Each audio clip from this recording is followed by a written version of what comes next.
You're right. You probably got some opinion of chapter 17 and 18, that they're fairly complicated. 17 in particular, I think I have to read a few times. Did not read that because I yet. just didn't want to study it again. So, yeah, I would feel like if it affects me that way, it probably does as well. Of course, we all have an affinity for different things. It might be right after one person's alley and someone else may have to push them, to it. But, we don't do the entire chapter on 17, you know, from your, theory learning outcomes page, so we can just cover what we cover. I'm gonna switch this over to,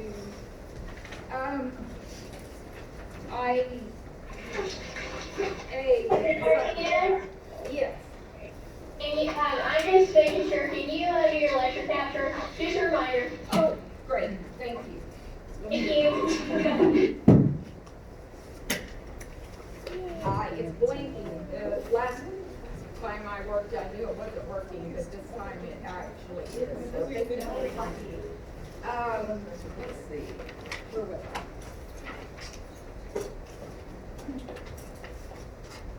I know I wasn't anywhere, but okay. I guess I'll get my slides up here for you. Oh, I put in a little assignment just a few minutes ago on Blackboard, and the first time I did, it didn't attach. The Enid students told me, so I went back and tried it again, and it attached. If we get to it, it'll be fine. If we don't, I had another part, so we may just talk about it a little bit right now, actually. This lecture and content has probably more pharmacology in it than anything else that I teach, except maybe HIV. So there will be a lot of medications for you to prepare for, simply because people who have systemic lupus erythemus, they take a lot of medications.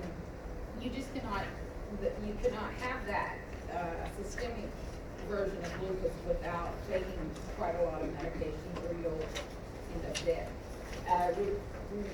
Rheumatoid arthritis, people suffering with rheumatoid arthritis take quite a few medications too, and so it's part of it, it's just unavoidable, and they're medications that you may not see in the rest of your plant population. Now, if you're taking care of someone with hypertension, you may have a joint replacement patient who is also taking that same medicine for hypertension. You see those meds all the time, but these are kind of specific for the most part. So there will be quite a few meds, and there are some things that we talked about a little bit in the work guide. The principles of drug administration talk about half-life, and half-life is really how the prescriber looks at the half-life of the medication and decides what dose they need to give and what dosing interval they need to give in order to hit a minimal effective concentration of the drug, that it will not drop below an effective concentration during the course of that course of medication. If it does, if the serum level drops before the next dose below a therapeutic level, if you're giving an anti-infective medication, it can build up resistance. Or, the bacteria, if it's a bacterial agent that you're trying to kill, can get stronger and more aggressive and overwhelm the body. So it's really important that we maintain those minimal therapeutic concentrations. Part of that has to do with the half-life. So as a nurse, you won't be deciding how often unless you become an advanced practitioner nurse, but you need to know it in order to really take care of your patients well. You need to understand the concepts and why it's so important to stay on schedule when you're giving your medications, because you can actually do more harm than good in building up resistance, I think, if you're not giving them on time and they are that is one of the ways that resistance evolves to medications. Either people missing doses entirely or giving them late, and so the blood level drops too low, and then it gives the organism a chance to figure out how to defeat that medication. So we're gonna have to really work on medications today. Okay. Put this over on desktop computer.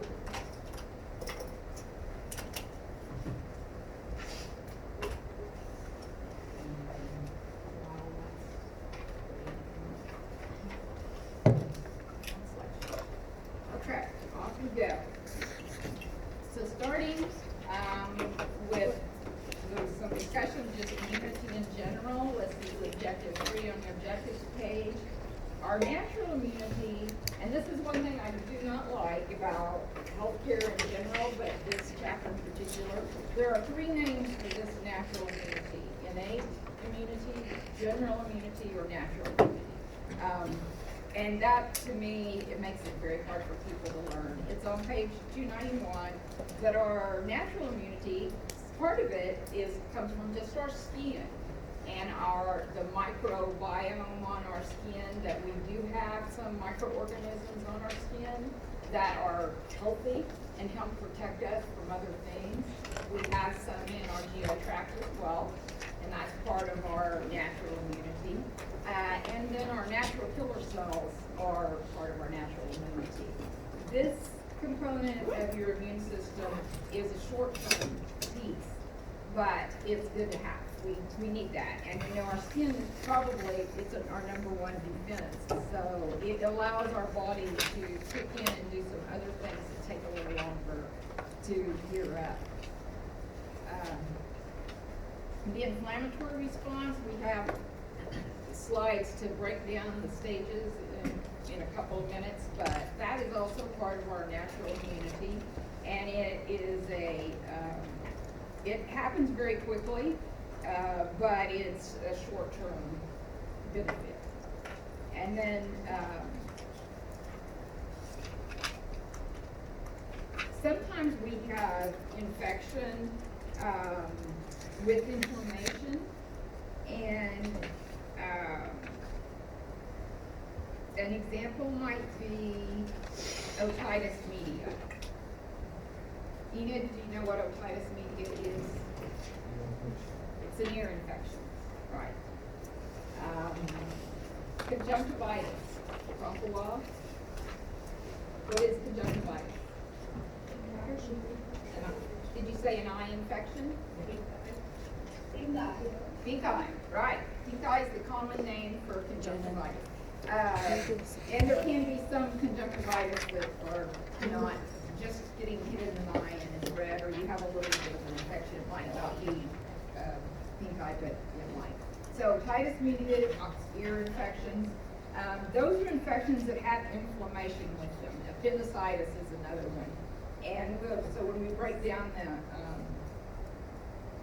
infection, the inflammation stages, we'll see how to know that those are infections with inflammation. So, can you have inflammation without infection? Stillwater. Yes. Okay. Yes. Give me an example. Am I? Someone at Enid said a sprained ankle. That's a good example, because it's going to swell, it's going to hurt, it's going to have some of the classic signs because of extra cells going to that area.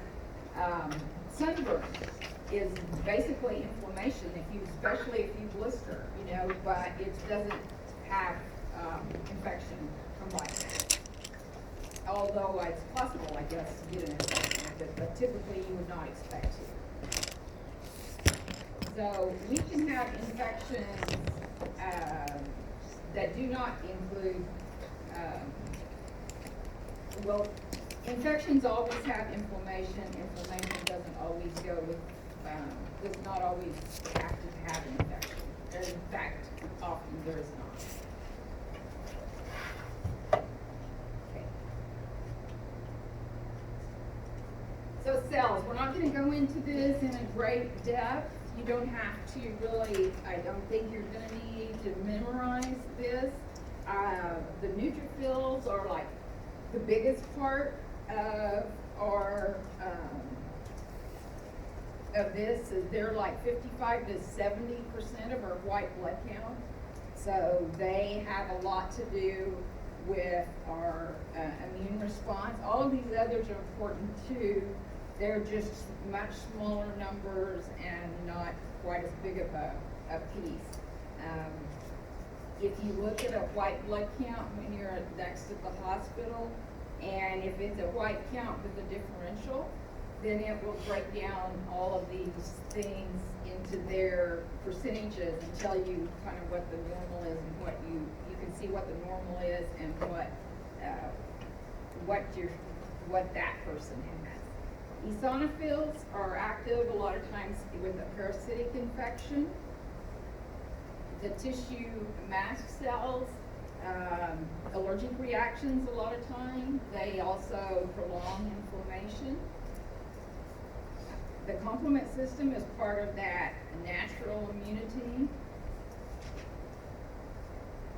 And you're not going to be tested over these pieces specifically. You know, I'm not going to say what percentage of your white blood count are basophils. It's 1%, but we're not going to test you on that because that's more physiology. A lot of the, like they're just another piece of the inflammatory process with the extra blood cells that come to the site of the injury. Macrophages, you may remember, they're one of the easiest ones because macro means big. Well, obviously they're big. And they tend to swallow up the invading organisms, so that's their big role. The neutrophils, if you see a differential on a white blood count, it will have neutrophils separated into segs or segmented neutrophils and bands. The segmented ones are the mature neutrophils that can perform their job and attack an infection. Bands are immature neutrophils, and really, when they are released, it's because generally it's a bacterial infection that is kind of overwhelming the bone marrow, and it cannot keep up. So instead of sending out full-blown soldiers, it's sending out Cub Scouts, and they really can't do their job. Bands cannot effectively fight an infection, so that's a bad sign if there are bands, a lot of bands, and not very many segs in the neutrophils. That's referred to as bandemia or a shift to the left. Now, a shift to the left is an old term, and it had to do with the bands were on the left side of the paper when the chart was paper instead of electronic. When they first started breaking out the white blood count differentials, the bands were over on the left side, and they started saying, well, this patient has a shift to the left. So, you know, that meant they were having trouble fighting a bacterial infection, and things weren't going very well. They may use the term bandemia more often now. You still hear shift to the left, but it is an old term. Okay, so this is getting more into the meat of things. What we really need to know as nurses here is we do, of course, need to know a differential when we look at a white blood cell breakdown. But this is more patient focused, is the inflammation sequence and what you would expect to see in which phase, and the 5 cardinal signs of inflammation. I think that Tonkawa, can you name a couple?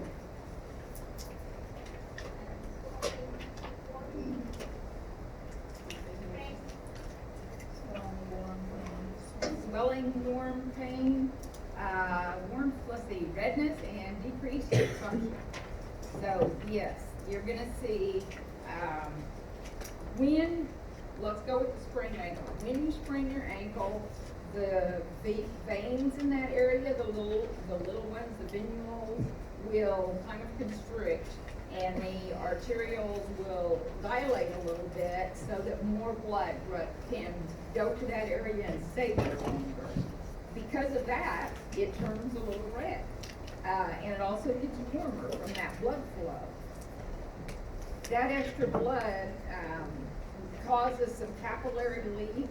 Plasma leaks out into the tissue, and that is the swelling or edema. Swelling and edema, it cushions the area that's injured. It's kind of helpful to it, protects it a little bit, but it also makes it tight and increases the pain somewhat. And the lack of function, because it hurts and it's swollen and it's awkward and it won't move very well, you're not going to walk as well on that sprained ankle as you did before you did it.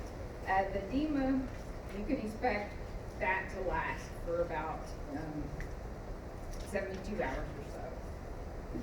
So that part, those 5 signs, that's our body responding to the insult and bringing what it needs. In stage 2, neutrophils arrive.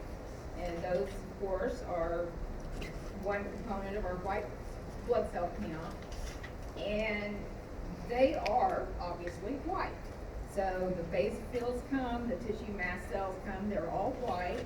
And as a result, if there is exudate or drainage, it may very well be creamy or white in color.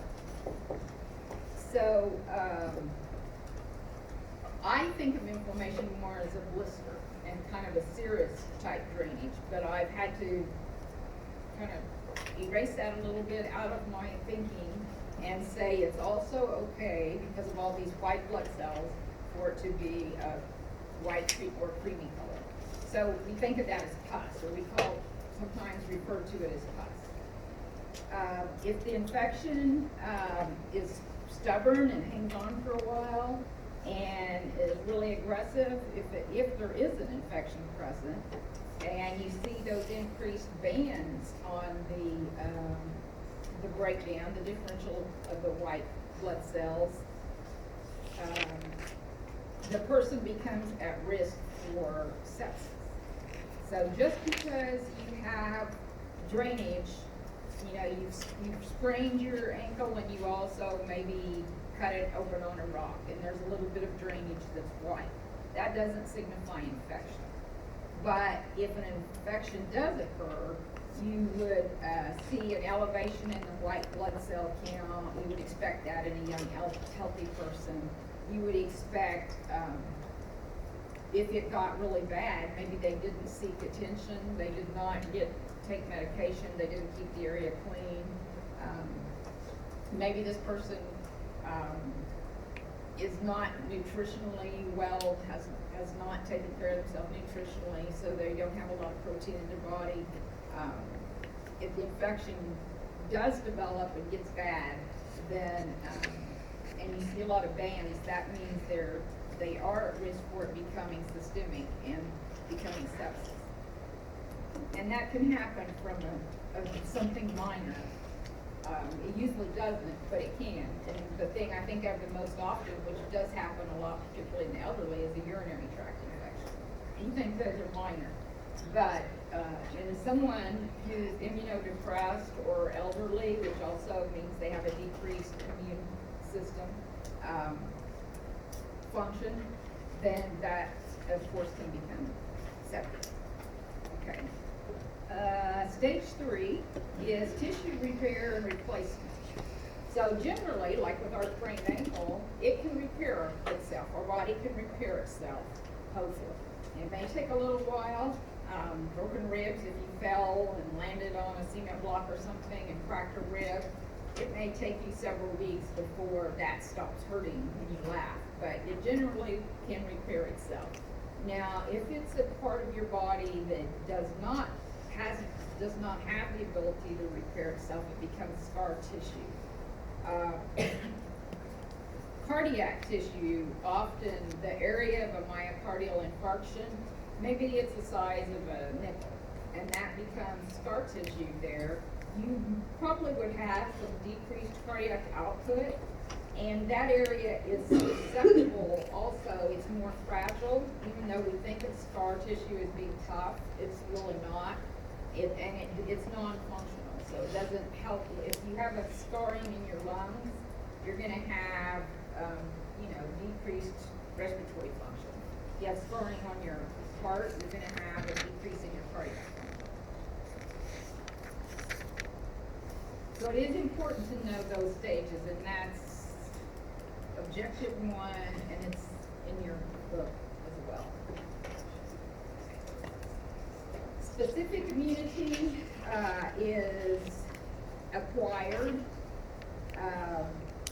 The antibody-mediated piece is when we have antibodies which are created by our B cells, and they will attack the invading antigens. So, and our body has to create those, generally speaking. Now, cell-mediated immunity, and it talks about this on page 299, has to do a lot with recognizing non-self. So your body has to differentiate between self and non-self. And they, the helper T cells and the suppressor T cells have a lot to do with this response. The helper T cells are the organizers and get a lot of different categories of white blood cells to working on the issue. They recognize that there's a non-self here that needs to be eliminated, particularly viruses and cancer cells. T cells are very important. And when we do our HIV lecture, there's a lot about the T cells and the further differentiation down to CD4. But there's a ratio. The suppressor T cells actually keep you from going overboard and having like an allergic or hypersensitivity reaction, something that's really not, doesn't require it. So there's a ratio between the helper T cells and the suppressor T cells that a normal healthy person has. And if you have too many suppressors, you won't respond as well to an infection as you would need to.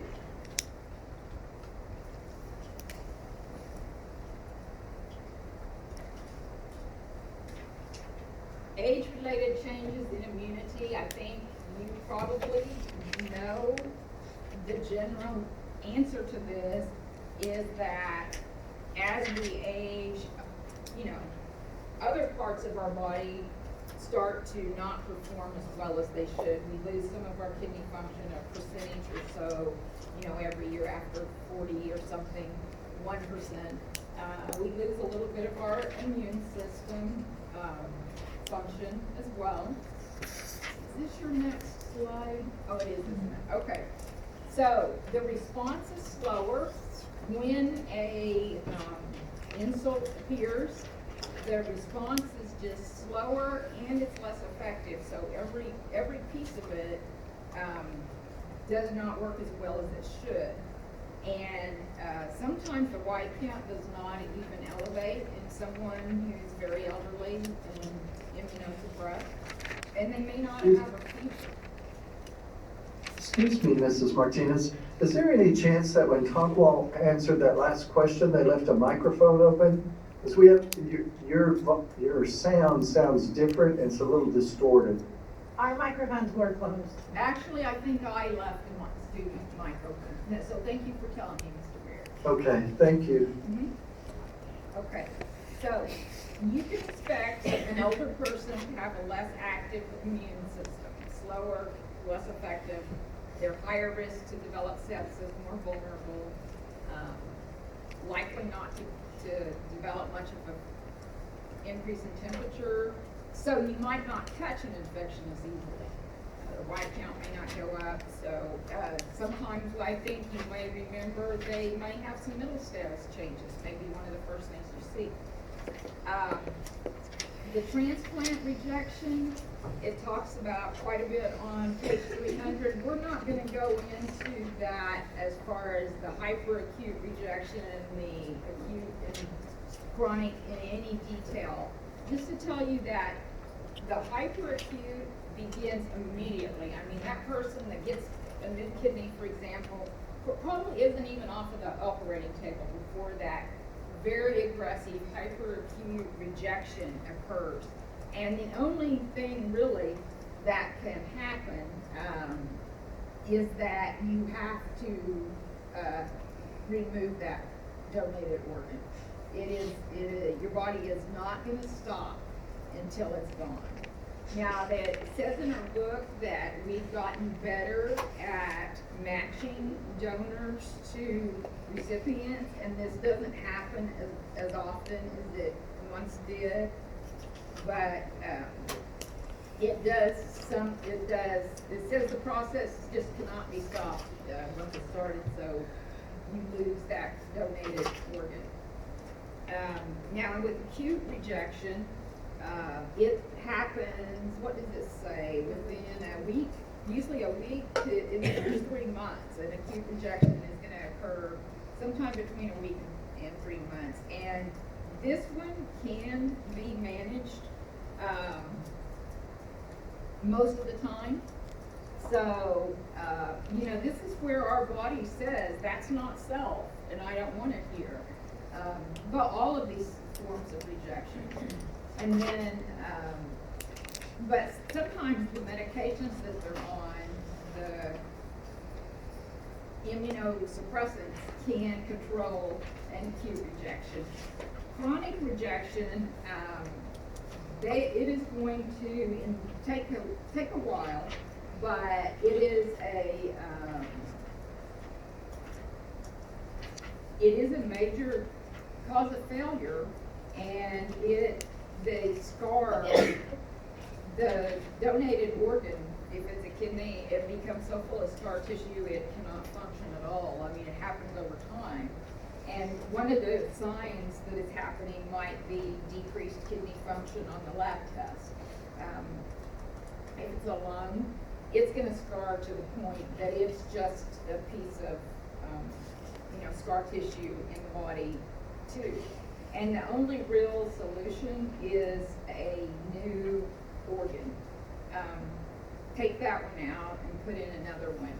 But it can because it can happen a long time after.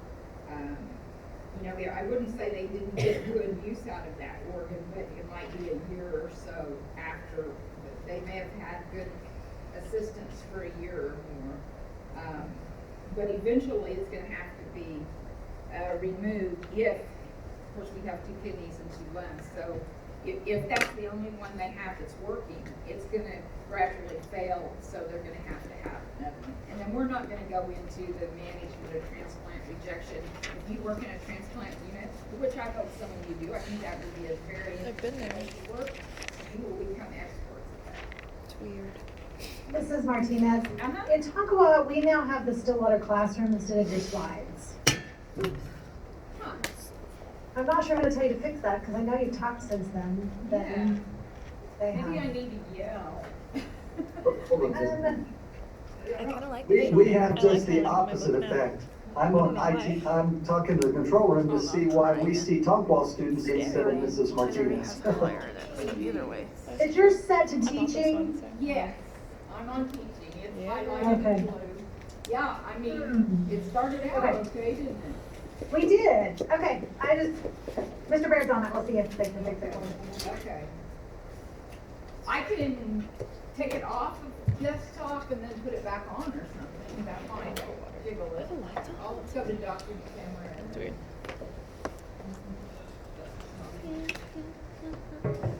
Now, nobody will have that, right? Okay, I'm just going for that. Okay. So, is your next slide, pneumatic? Yes. if you look through your slides, it's kind of funny. These two are there, and actually, this is my first time with this lecture, so I did not, most of the time it's me. I just shuffle them like cards and put them on there. No. But this time we talk about rheumatic just a barely, and then go back. You hit osteo and then go back to rheumatic. So I didn't have time to fix that. So I think it's going to be one slide on rheumatoid disease, and then we'll be back. We'll do osteo. So maybe I could if I remember. Is it in the book that way? Yeah. Well, no, I don't. Is it in the book that way? Yeah, it's rheumatic disease. and No. everything. It seems like a very funny organization, and that's usually me, but it's not the one, so, yay, I'm so happy that follows the Okay. Part of it, I think, is because we talk about the differences in the two. So rheumatic, disease, we're talking about a connective tissue disease.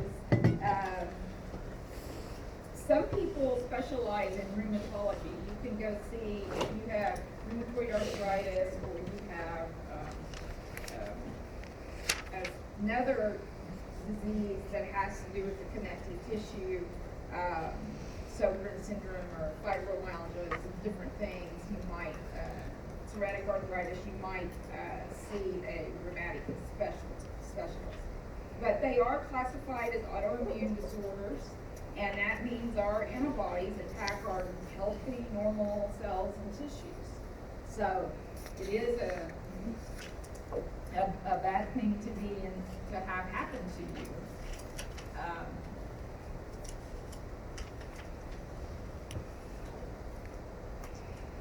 I'm just looking. I have kind of more notes on this, but I'm just wondering if I should start on my. Just like.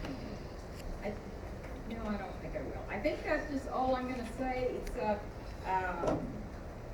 that I think I'll just move on to the arthritis and then finish my notes on the rheumatic when I get to that section.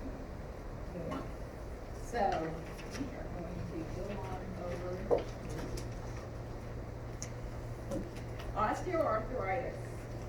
It affects so many people.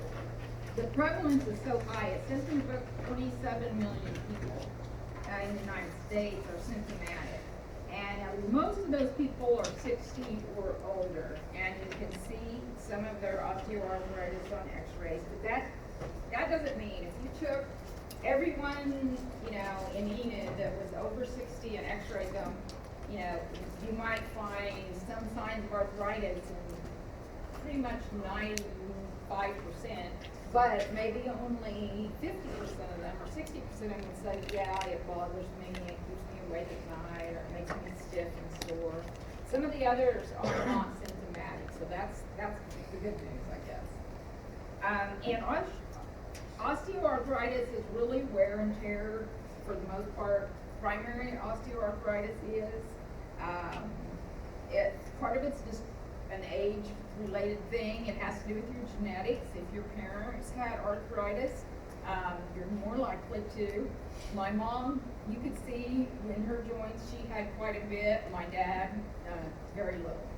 And so it is somewhat genetic, but not entirely, of course. Just that's one of the factors. It usually affects your weight-bearing joints, your hips, knees, shoulders, vertebrae, and also hands. A lot of people do a lot of work that involves their hands. And maybe someone who has been a carpenter or is going to have a lot of arthritis in their hands. Maybe someone who had a job like roofing where they're climbing up and down ladders a lot and they're working on their hands and knees and putting a lot of weight on their knees might be more likely to have it worse in their knees. If it's the signs that you see, it is more often women, Caucasian women, than men, which doesn't make the occupation thing make any sense really, because a lot of men have very physically demanding jobs, but women are more prone, a little bit more prone than men. So your typical patient would be a Caucasian woman over 60, and there would be chronic joint pain and stiffness. It can be unilateral, meaning they may have a left knee that bothers them a lot and have no problems with the right. Same with shoulders and that sort of thing. It is non-systemic, so it stays in your joints. As it worsens, you may see some muscle atrophy, because if that person has so much arthritis maybe in their right shoulder that they just kind of stop using their right arm and adapt and use their left for most everything, you may see that the muscle has deteriorated in that right arm. So when it's early arthritis, it usually improves with rest and worsens with activity. Later in the disease process, it doesn't seem to matter much. They have quite a bit of misery, even if they haven't been working or active. There's also secondary osteoarthritis. I think that's page 306 maybe, which it talks about secondary on 305. This is where things like you were a football player when you were younger, and so you really put your knees under a lot of duress, and so your knees go bad. Or you've had significant obesity, and that has caused your weight-bearing joints to grow. And it doesn't matter to necessarily, there's a lot of benefits, like for diabetes, can practically go away if you are 75 pounds overweight and you lose 60 of them. But your arthritis isn't likely to change. And if you were on the road to a hip replacement, you're still on the road to a hip replacement. So the damage that was done was done. So let's see. There are questions that it's important to pay attention to. There on 306, there are bullets when you're interviewing for your assessment. It's under history. If you've got joint stiffness, how long, where is it, what joints are involved, and how long have you had it. Same thing for joint swelling, when and where, and what's your discomfort level on a scale of sorts. How much is it interfering with your life? What do you do for the stiffness? What do you do for the pain? Is it keeping you really from performing your ADLs and that sort of thing? Where is this? I'm sorry. On page 306, there are bullets. Oh, okay. And then there's also a chart on that page that you would want to ask for it, table 18.1, which compares rheumatoid arthritis to osteo, and we will get to that too. And this is where it also it talks about physical signs that you would look for. You may see the Bouchard's nodes, or in the joints of the hand, it's got a good diagram there, or Heberdes, I think it's Heberdes, which are more distal, but that's osteoarthritis. And you may or may not see that. Crepitus has to do with where a lot of times there's less fluids in the joint, and there may be some loose cartilage. So when you put them through their range of motion, you may hear a lot of crackling. On that figure, are the arrows pointing to the wrong hand on those? Let's see. They set them backwards for some reason. I think it's Bouchard's backwards. are proximal, so that's nearer to your body, and Heberdes are distal. So no, I don't. Well, are they right? Yeah, I don't know. Really, distal is further away, so it's the closest to your nail. It said distal then proximal for some Okay. reason. It's strange. Okay, just a little confusing. Okay. So health promotion. says here you do lose some cartilage. It's not just, I don't know if we're seeing the slide that you're.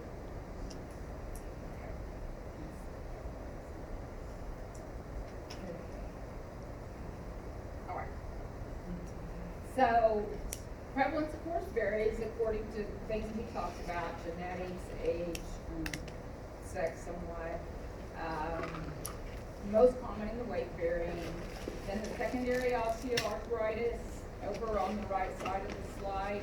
And I don't really know which metabolic disorders or blood disorders are involved there, so I can't expect you to know. But the obesity and old injuries are the ones that are primary to me under the secondary osteoarthritis. Because you see them so much, so often. Old injuries, which could fall under athletes or fractures there. And then, so what we would do to help people who do have arthritis, or even to prevent prevent it from worsening. You want, when they're having an exacerbation, they just pretty much have to rest the joint. You want them to have an active lifestyle. It's not a good idea to just sit if you have arthritis. Water walking, any water exercises are usually encouraged. Stretching, walking is fine. You know, as long as they wear good shoes, you can protect your joints pretty well if you wear a good quality shoe. Do what, I guess we encourage people to do what they can. Stretching, maintaining a healthy weight, treating injuries. Sometimes physical therapy gets involved. They'll use a hot wax dip if it's a hand or, when I say injuries, I'm really thinking about exacerbation. Sometimes some heat makes people feel better. Of course, we always do that with caution so that they're not injured by the heat. The same with cold. It kind of, a lot of times we refer to physical therapy for certain exercises. They'll have an exercise regime that they need to follow. The first medication probably, a lot of times people will use over-the-counter things like aspirin at first, and that might help them for a while. There's Salonpas, which has some lidocaine in it. There's a lot of over-the-counter, Bid-Aid, all kinds of things. Acetaminophen, a practitioner, an independent practitioner, is probably going to have you try acetaminophen if you don't have an allergy to it or reason you can't take it, because this is not an inflammatory problem. So they don't typically go with NSAIDs as much as they do with some other kinds of health issues. If the person has osteoarthritis in the spine, and a lot of people do, it's most often cervical or lumbar.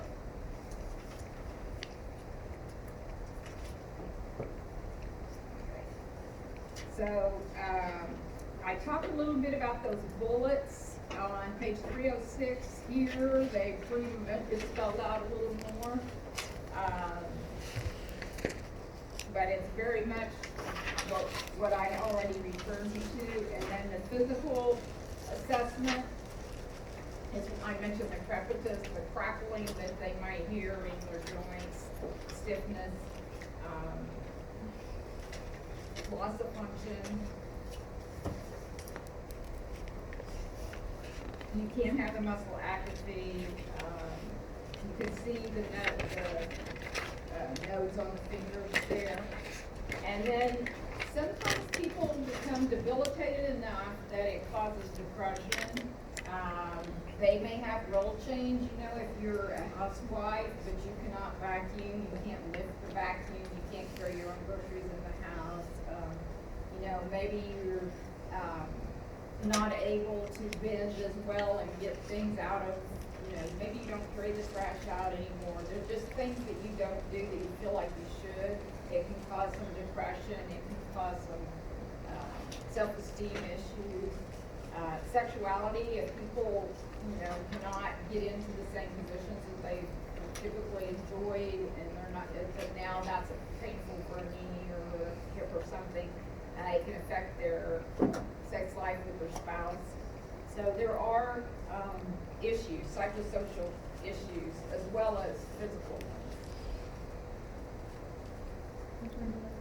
Is it, just to clarify, role changes, is that the team ADL, taking out trash, is that what you said? Yeah, right. You might kind of, if you've been she asked about the role change, and I just clarified that if you might have been another example, maybe you were the primary breadwinner in the family, but, you've had to change jobs and take a less demanding job and have a cut in pay. I mean, things can happen that really affect you psychosocially.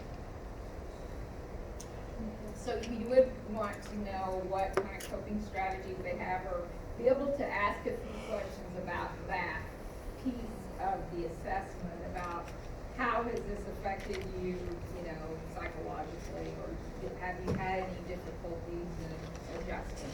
This would be someone who's, a little further along in the not mild arthritis. This would be more severe probably to get to that point.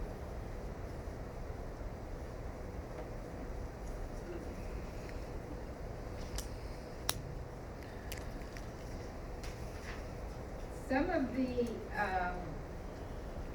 lab tests that you might see mentioned there, it says ESR, that's the erythrocyte sedimentation rate, and that's kind of interesting to me for some reason. It just doesn't, it seems kind of random, but it's a measure of red blood cells and their weight in a way. The red blood cells, the protein in the red blood cells are affected by the arthritis. If your SED rate elevates, it's because the red blood cells are heavier and they drop to the bottom of the test tube more. And it's measured by, like, in an hour's time, how much sedimentation has developed in the bottom of the test tube, so how the blood has separated. And it is in inflammation. If inflammation has become present, that causes a elevated SED rate. The C-reactive protein is another thing that elevates with inflammation. So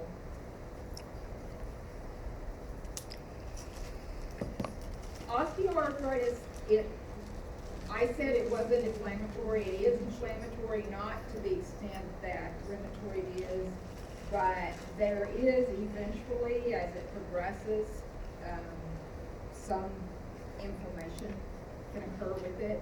It's not primarily a inflammation disease like rheumatoid arthritis is. It's more of a deterioration of the bone and the cartilage and the fluid, which I will think of the name of it, synovial fluid, but some inflammation can occur as well. But you would not expect to see it anything like you will see with rheumatoid. Okay, so some of the interventions, like I said, starting with acetaminophen and then topical med, you can use NSAIDs. That hyaluronic acid is actually present in our synovial fluid. So this can be injected typically into the knee. Steroids can be injected into the knee as well. Shoulder, both of these can be injected and give some relief. People sometimes take muscle relaxants because the muscles will spasm around the joint.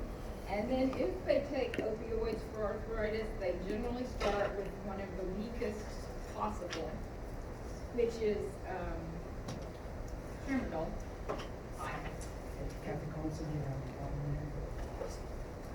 Mr. Baird and Mrs. Haig, do you still see the other sites? No, we see your PowerPoints in Stillwater. Okay, We did up until Mr. Baird's vote, now we're just back to Stillwater. okay. So Yeah, that's us too. Now we see Tockwall Yeah, too. it was working until we talked. okay, I just can't talk to you, huh? It's just, I don't know what to do to keep it from flipping if we're interacting at all. Have you guys muted your microphones on your end at all? When this issue Yeah, was we, coming up? yes, we've been muted Yeah, we've been muted the whole until time. just now when I unmuted to talk, but. Likewise. Okay. When this issue was coming up before, it was only when you weren't muted? That's correct. It was when we were not muted. I mean, it was when we were muted. Yeah. Each time she asks a question, we answer it and then we mute. Okay. And then they lose their vision of the slides, I think. And it takes quite a while to come back on. I'm not sure how long they were off. So right now, are you still seeing the far sites, or are you getting her PowerPoint presentation? Just now, the PowerPoint came back on. Okay. Yeah, It- when you were talking to us, it was the PowerPoint, now we're back to Stillwater after Mr. Baird answered. It's an audio issue. I think if you guys keep your microphones muted and she speaks directly into the microphone, I think it should keep the PowerPoint presentation focused for you guys.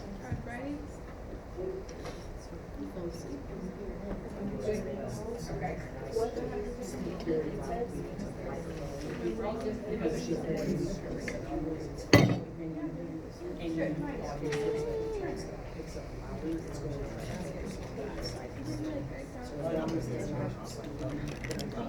Start with opioids or do you start with